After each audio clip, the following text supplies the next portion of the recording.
வருகை தந்துள்ள அத்துணை நல்லுள்ளங்களுக்கும் என் பணிவான வணக்கங்களும் சிந்தனை திருநாள் வாழ்த்துக்களும். சொல்லுதல் யாருக்கும் எளிய, அறியவாம் சொல்லிய வண்ணம் செயல். அப்படி சொல்லியதை சொல்லியவாறு செய்யும் மிக அரிதான குழுக்களில் ஒன்று எங்கள் நக்கீரர் பட்டிமன்ற குழு. எங்களின் முதலாம் ஆண்டு சிந்தனை திருவிழாவை பெருவிழாவாக்கி எங்களை மகிழ்ச்சி கடலில் மூழ்க செய்த அவை நிறைந்த ஆன்றோர் அனைவருக்கும் என் சிரம் தாழ்ந்த நன்றிகள். எதிரணியினர் இன்னைக்கு 100% இல்லை, 125% நல்லா பேசியிருக்காங்க. We will see you at your 125, we will raise to 145. நான் இன்னும் பட்டிமன்றத்தை பற்றி தான் பேசிகிட்டு இருக்கேன். அவர் சொன்ன கதைக்கும் அதுக்கும் சம்மந்தம் கிடையாது. அருண் சொன்னார், ரொம்ப அழகாக பேசினார் சகோதரர் அருண் பேசும்போது. கழுதை படம் தான் நம்மளை வரவேற்கும் அப்படின்னு சொன்னார். இப்போ வரவேற்கிறதுக்கு ஒரு கழுதையும் இல்லைங்கிறது தாங்க பிரச்சனையே.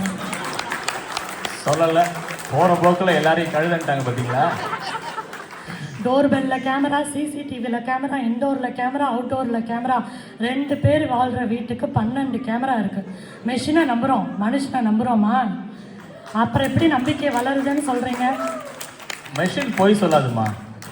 சரி, இவ்வளவு சாதனங்கள் இருந்து பாதுகாப்பான உணர்வு இருக்கா யாட்டியாது? It's hard to trust when you don't feel safe அப்படின்னு சொல்லுவாங்க. நம்ம சேஃபாக ஃபீல் பண்ணாத போது நம்பிக்கை வளர்கிறதுன்னு எப்படி உங்களால் சொல்ல முடியுது? அப்புறம் லைஃப் ஸ்பேன் பற்றி சொன்னார். இப்போல்லாம் எல்லாரும் 80 வயது வரைக்கும் வாழ்கிறோம் அப்படின்னு. கவிஞர் விக்ரமாதித்தன் அவர்கள் எழுதின சில வரிகள் தான் எனக்கு ஞாபகத்துக்கு வந்தது. 8 மணி நேரம் வேலை பார்க்க வேண்டும், 8 மணி நேரம் தூங்க வேண்டும், எத்தனை மணி நேரம் வாழ வேண்டும்? இந்த கேள்விக்கு விடை தெரியாமல் தான் பல பேரும் 80 இல்லை 100 வயசு வரைக்கும் வாழ்ந்துட்டுருக்கோம். we are just existing, we are not living. there is a difference. அருமை. சைல்டு மார்டாலிட்டி ரேட் பற்றி சொன்னார். அது குறைந்திருக்கிறது அப்படின்னு. சைல்டு பர்த் ரேட் கூட ரொம்ப குறைஞ்சிருக்குதுங்க. லாஸ்ட் 10 இயர்ஸாக it's been getting down constantly. இதற்கு காரணமே உங்கள் தொழில்நுட்பம் கொடுத்த lifestyle changes. Sitting is the new smoking அப்படின்னு சொல்கிறாங்க. நாளைய நம்பிக்கையெல்லாம் விடுங்க, நாளைன்னு ஒன்று இருக்குமா அப்படிங்கிறதே பெரிய கேள்விக்குறியாக்கியிருக்கு உங்கள் தொழில்நுட்ப வளர்ச்சி. 35,000 முடிவுகளை மூளை ஒரு நிமிஷத்துக்கு ஒரு நாளைக்கு எடுக்குதான். அதை ஏஐ மூலயமா நீங்கள் கம்மி பண்ணிக்கலாம் அப்படின்னு சொன்னார். அந்த 35,000 முடிவுகளை ஒரு முடிவாக உங்கள் மூளையை பயன்படுத்தியோ இல்லை நீங்கள் ரொம்ப நம்புகிற ஏஐ கிட்டேயோ கூட கேட்டிருக்கலாம். சுனிதா வில்லியம்ஸ் பாயிண்ட்டை பேசலாமா கூடாதான்னு. அவங்கள 300 நாள் மேலே உட்கார வச்சதே உங்கள் டெக்னாலஜி ஃபெயிலியர் தான். நாங்கள் கேட்கணும், வாட் ப்ரோ, இதில் சிக்கி முக்கி கல்லு டு சிலிக்கான் வேலி வரைக்குமா? கவுண்டமணி சார் சொல்கிற மாதிரி சோத்துல கல் கதை தான் இது. எந்த எளிய மனிதர்களுக்காக சிலிக்கான் வேலி வேலை பார்த்துச்சு? நமக்கு சம்பளம் கொடுக்குறாங்க, நம்ம வேலை பார்க்குறோம். ஒருவேளை நம்ம தான் அந்த எளிய மனிதர்களான்னு எனக்கு தெரியல. இவர் சொன்ன மாதிரி மண்டைன் டிசிஷன் மேக்கிங் அப்படின்னு சொன்னார் தெரியுமா? ஏஐ ரீப்ளேஸ் பண்ண டிசிஷன் மேக்கிங்ஸ் இதெல்லாம் தெரியுமா?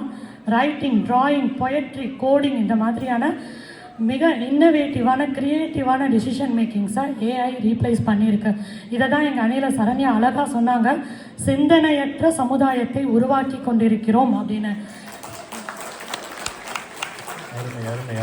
சிந்தனைன்னு ஒன்று வளர்ந்தாதான் அறிவுன்னு ஒன்று வளரும், அறிவுன்னு ஒன்று வளர்ந்தாதான் பகுத்தறிவு வளரும், மூட நம்பிக்கையெல்லாம் குறையும். இதை சிந்தனை திருவிழாவில் உங்களுக்கு எக்ஸ்பிளைன் பண்ணணும்னு நினைக்கும் போதே என் நம்பிக்கை மிகவும் தளர்ந்து போகிறது. அதுக்காக தான் கஷ்டப்பட்டு நம்ம சிந்தனை திருவிழாவே நடத்துகிறோம். அப்புறம் அவருக்கு முன்னால் பேசிய சகோதரர் எதிரணியின் விடி வெள்ளி கோவிட், சாரி டேவிட். ஒரு ஸ்பெல்லிங்ல இப்படி மாத்தி ஆளை பாய்ட்டியமா நீ? எதை பார்த்தாலும் பயமா, நிஜமாவே எதை பார்த்தாலும் பயமாக தாங்க இருக்குது. ஒரு டிவைஸை வச்சு யூஸ் பண்ணிகிட்டு இருக்கும்போதே அடுத்தடுத்த வெர்ஷனுக்கு அப்டேட் வந்துக்கிட்டே இருக்குது. முந்தின டிவைஸ் எல்லாமே எலக்ட்ரானிக் கழிவுகளாக மாறி இந்த சமுதாயத்தின் நீர், நிலம், காற்று எல்லாத்தையும் மாசுபடுத்திக்கிட்டு இருக்கு. இவங்க கண்டுபிடிக்கிற இத்தனை சாதனங்களால் கார்பன் கழிவுகள் அதிகரிச்சுக்கிட்டே இருக்குது. இதனால தான் கேன்சர் மாதிரியான வியாதிகள் எல்லாம் இன்னும் அதிகமாக வருது. இவங்க உருவாக்குற பிரச்சனைக்கு மெடிக்கல் அட்வான்ஸ்மெண்ட் அப்படின்ற பேரில் இவங்களே ஒரு சொல்யூஷன் கொடுக்குறேன்னு சொல்கிறாங்க. ஆக மொத்தம் இந்த ப்ராசஸ் அத்தனையுமே வியாபாரமாக மாற்றப்படுகிறது. அருமை அருமை அருமை. இது எங்கள் நம்பிக்கையை அச்சுறுத்துகிறதுன்னு சொல்கிறோம் நாங்கள். முந்தையெல்லாம் ஒரு பொருள் உடஞ்சா அதை ரிப்பேர் பண்ணி யூஸ் பண்ண முடியும். இப்போல்லாம் ஒரு பொருளை டிசைன் பண்ணும்போதே அதை ரிப்பேர் பண்ண முடியாத ப்ராடக்டாக டிசைன் பண்ணுறாங்க. நம்ம ஒரு பொருளை எப்படி பயன்படுத்தணும் அப்படிங்கிறத கூட ஒரு எலைட் குரூப் தான் தீர்மானிக்குது.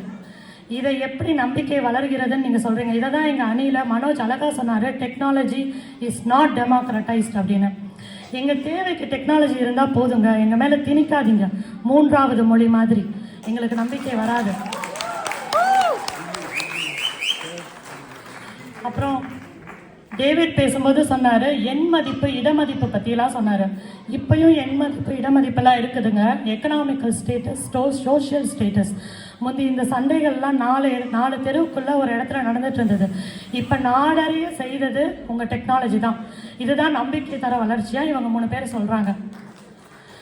இருள் நிறைந்த வாழ்வின் ஒளியா இவங்க டெக்னாலஜி. இவங்க சொல்கிற மாதிரி அது சூரிய ஒளியெல்லாம் கிடையாதுங்க, வெறும் விளக்கின் ஒளி. அந்த விளக்கை நோக்கி பாய்ந்து மாயும் விட்டில் பூச்சிகளாக நாம் வாழ்ந்து கொண்டிருக்கிறோம் என்பது ரொம்ப வருத்தப்பட வேண்டிய உண்மை. அவங்களுக்கு முன்னால் பேசிய சகோதரி வள்ளி அவர்கள் ரொம்ப அழகாக பேசினாங்க. தொழில்நுட்பம் தந்த நம்பிக்கையில் தான் நானும் சரண்யாவும் பேச்சாளர் ஆயிருக்கோம் அப்படின்னு சொன்னாங்க. ஏன் மனோஜுக்கு அந்த நம்பிக்கை அவங்க தொழில்நுட்பம் தரலையா? ஆண் பெண் சமநிலையை பற்றிலாம் பேசுனீங்களே சகோதரி, எதுக்கு எங்கள் 3 பேர் பேரையும் சேர்த்து சொல்லலை? அவர் வாழ்க்கையை உங்கள் டெக்னாலஜி இலகு வாக்கலையா? இல்லை, ஒரு ஹைட்டாக பார்த்து பயந்துட்டீங்களா? அவர் பப்ஜி விளையாடுற ஆள் தான்மா, நீ சொல்லலாம் அவர் பேரை, பயவிடாது. உங்கள் தொழில்நுட்பம் தந்த நம்பிக்கை இல்லை, என்னை பேச்சாளராக்கியது என் தோழிகள் தந்த நம்பிக்கை. உங்க கேட்ஜெட்ஸ் தந்த நம்பிக்கை. ஆளுங்களை கூட்டு வந்து அவங்களுக்கு ஒரு பாயிண்ட போட்டு அவங்களையும் கை தட்டி நடத்துங்க. உங்க கேட்ஜெட்ஸ் தந்த நம்பிக்கை இல்ல, என் கணவர் தந்த நம்பிக்கை. அவருக்கு ஒண்ணு எல்லாரையும் கவர் பண்றீங்களா? சரி. உங்க ஆப்ஸ் தந்த நம்பிக்கை இல்ல, என் அப்பா அம்மா தந்த நம்பிக்கை. சரி, வேற இருக்கமா? சக மனிதர்கள் தரும் நம்பிக்கையை எத்தனை வளர்ச்சி வந்தாலும் உங்கள் சாதனங்களால் ஈடு செய்ய முடியவே முடியாதுன்னு சொல்றோம். அருமை அருமை. சரி, எல்லாருக்கும் எல்லாமும் இயந்திரத்தால் நடக்க வேண்டும்னு சொன்னீங்களே, தீர்ப்பு எதுக்கு நடுவர்கிட்ட கேட்குறீங்க? கேட்க வேண்டியதானே? இப்பதாம்மா நீ நடுவர் கொஞ்சம் வர நெருங்கி வாமா. தொழில்நுட்ப வளர்ச்சியால் வாழ்க்கையில் நம்பிக்கை வளர்கிறதுன்னு நீங்கள் 3 பேர் சொல்கிறீங்களே, phone addiction, game addiction, cyber bullying, online stalking, இதுக்கெல்லாம் தங்கள் குழந்தைகளை பறிகொடுத்த பெற்றோர் முகத்தை பார்த்து உங்களால் இந்த வார்த்தையை சொல்ல முடியுமா? இது நம்பிக்கை தருதுன்னு உங்களால் சொல்ல முடியுமா? இந்த கேள்விக்குள் புதைந்திருக்கிறது இந்த பட்டிமன்றத்திற்கான விடை. டெக்னாலஜி இஸ் குட், அதை பயன்படுத்த தெரியாத குழந்தைகள் கிட்ட கொடுக்குறீங்க தெரியுமா? That is bad. அது எமோஷனல் கனெக்டே இல்லாத ஒரு சமுதாயத்தை உருவாக்கி கொண்டிருக்கிறது, விச் இஸ் அக்லி. இது உங்களுக்கு புரியலனா GBU. God bless you. இப்படி சொல்லி நிறைவு செய்கிறேன் நடுவர் அவர்களே. மனிதனால் தொழில்நுட்ப வளர்ச்சி ஏற்படுவதை விட மனிதனுக்காக மனிதம் போற்று ஏற்படும் வளர்ச்சி தான் நம்பிக்கை தரும். அது இப்ப நிலைமை கிடையாது. மனிதர்களை மந்தைகளாகவும் தொழில்நுட்ப பங்குகளை விற்கும் சந்தைகளாகவும் இந்த சமுதாயம் பார்க்கும் வரை தொழில்நுட்ப வளர்ச்சியால் நம்பிக்கை தளர்ந்து கொண்டுதான் இருக்கும் என மீண்டும் ஒரு முறை கூறி வாய்ப்பளித்தமைக்கு நன்றி பாராட்டி விடைபெறுகிறேன். நன்றி, வணக்கம். அருமை அருமை அருமை. வாங்க. சொல்லல, அவர் ரொம்ப மெனக்கட்டு வச்ச எல்லா கேள்வியும் அப்படி போற போக்கில் அனாவசியமா பதில் சொல்லிட்டு போயிட்டாங்க. காயத்ரி மிக சிறப்பாக பேசிய காயத்ரிக்கு மீண்டும் ஒரு முறை உங்களுக்கு பலத்த பாராட்டுதலை வந்து நான் முடித்துக் கொள்கிறேன். அவங்க கேட்ட கேள்வி ரொம்ப இயல்பா சாதாரணமா தெரிஞ்சாலும் அதனுடைய அடிநாதமா நிறைய ஆழ்ந்த கருத்துக்களை வச்சுட்டு போயிருக்கிறாங்க. அதுலயும் குறிப்பா அவங்க சொன்னாங்கல்ல, மனிதன் சுயமா சிந்திக்கிறதையே இழந்துட்டு இருக்கிறான் அப்படின்றது ஒரு மிகப்பெரிய கேள்விதான் இன்னைக்கு நம்மளுடைய. நாங்க நிறைய பேசுறதுக்கு திட்டமிட்டு இருந்தோம், நேரம் குறைவு, அதனால நாங்க விரைவாக வந்து இதை முடிச்சு நம்ம விருந்துக்கு தயாராக வேண்டி இருக்கிறது. 2 அணியினுடைய வாதத்தை நீங்க கேட்டிருப்பீங்க. நம்ம எல்லாம் இந்த நாட்டில் இன்னைக்கு இங்க இருக்கிறதுக்கு காரணமே டெக்னாலஜி தான். அதை நம்ம வந்து மறுக்க முடியாது, அது மறுக்க முடியாத உண்மை. டெக்னாலஜி நிச்சயமா நம்மளுடைய வாழ்க்கையில பல மாற்றங்களை, பல வளர்ச்சிகளுக்கு உதவி இருக்கு. குறிப்பா அவர் சொன்ன மாதிரி லைஃப் எக்ஸ்பெக்டன்சியா இருக்கட்டும், சைல்ட் பர்த்தா இருக்கட்டும், ஆண் பெண் சமநிலையை சில இடங்களை உருவாக்கி இருக்குது. டேவிட் சொன்ன மாதிரி, இவர் சொன்ன மாதிரி பொருளாதார தன்னிறைவை சில இடங்களை நமக்கு கொடுத்துருக்குது. ஜாப் செக்யூரிட்டியும் கொடுத்துருக்கு, சில இடங்கள்ல ஜாப் செக்யூரிட்டி கேள்விக்குறியாகவும் ஆக்கியிருக்கு. இப்படி தொழில்நுட்பம் கம்யூனிகேஷன்லையா இருக்கட்டும், டிராவல்லையா இருக்கட்டும், இல்ல கல்வியா இருக்கட்டும், கல்வி எல்லாருக்கும் கொடுத்ததுலையா இருக்கட்டும், இப்படி பல இடங்கள்ல நம்பிக்கையை கொடுத்துருக்குதுன்றத நம்ம மறுக்க முடியாத ஒரு உண்மைதான். ஆனா எங்க நம்ம இந்த டெக்னாலஜி, காயத்ரி சொன்ன மாதிரி டெக்னாலஜி இப்ப அவங்க சொன்ன எத்தனை பிரச்சனையும் டெக்னாலஜி உருவாக்குனதா இல்ல மனிதன் உருவாக்குறதா? அந்த டெக்னாலஜி வச்சு மனிதர்கள் தான் நம்ம தான் உருவாக்கிட்டு இருக்கோம் இல்லையா? டெக்னாலஜியாவே ஏதாவது ஒன்று பண்ணுது, மனிதர்கள் தான் உருவாக்கிட்டு இருக்கோம். ஆனா எங்க பிரச்சனை அப்படின்னா, இன்னைக்கு டெக்னாலஜி அவுட் பேஸ்ட், இந்த டெக்னாலஜி ரெவல்யூஷன் இருக்குல்ல, அது outpaced by spiritual revolution and emotional revolution. அந்த இடத்துல தான் இவங்களுடைய பேச்சு இன்னைக்கு நின்று இருக்கு. அவங்க கேட்டாங்கல்ல, டெக்னாலஜியை பத்தி தெரியாத குழந்தைங்க கிட்ட கொடுத்து அதுல இருக்கிற அபாயம் தெரியாம நீங்க வளர்ந்துட்டு இருக்கிறீங்க, அவங்க ஒரு இமோஷனல் கனெக்ட் இல்லாம வளர்ந்துட்டு இருக்கிறீங்க அப்படின்னு சொன்னாங்க இல்லையா? அது மிக முக்கியமான ஒரு கேள்வியா நான் பாக்குறேன்.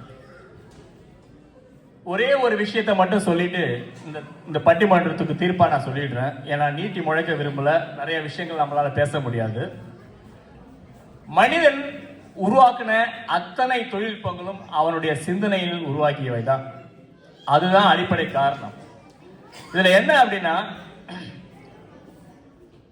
எந்த பாம்புகளும் விழுங்க முடியாத தவளை அவனது சிந்தனை, எந்த பருப்பும் வேக வைக்க முடியாத உலையும் மனிதனுடைய சிந்தனை தான், எந்த நண்டும் ஆழம் காண முடியாத ஆழ்கடல் தான் மனிதனுடைய சிந்தனை, எந்த நீராலும் அணைத்து விட முடியாத சூரியன் போன்ற சுடர்விடும் விஷயம்தான் மனிதனுடைய சிந்தனை.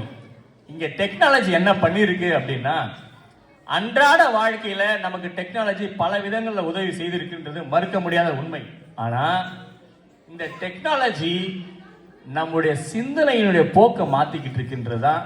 அந்த ஒரு புள்ளியில தான் நான் என்ன நினைக்கிறேன் அப்படின்னா, இந்த டெக்னாலஜி, வளர்ந்து வரும் டெக்னாலஜி, குறிப்பா ஏன்னா ஏஐ சொல்றாங்க, எல்லாருமே சொல்றாங்க. அவர் சொன்ன மாதிரி ஏஐ இருக்கு பயமே. இன்னைக்கு ஏஐ பத்தி நிறைய பேர் பேசிட்டு இருக்கிறாங்க. ஆக்சுவலா AI can do only what human have been doing, but only humans can do what humans never ton.